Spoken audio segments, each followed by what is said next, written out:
East Carolina will visit BYU this weekend for their final non-conference game of the season. Right now we're joined with college football analyst Joe Gavazzi to get his free picks on the game.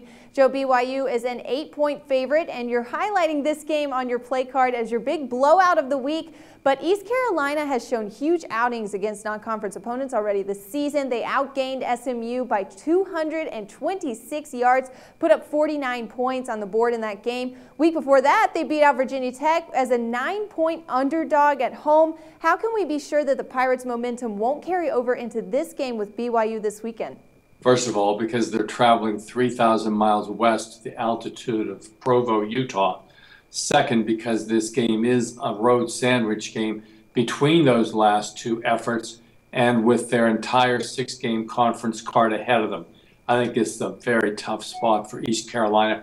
And speaking of those two previous games, well, how good is that SMU defense and how bad is Virginia Tech?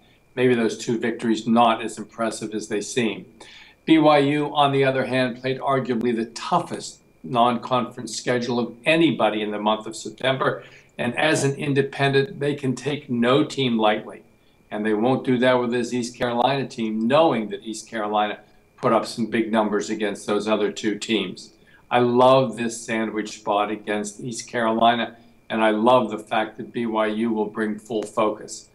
I think this has a chance to be a real blowout with East Carolina a no-show, much as they were the last time we played against them.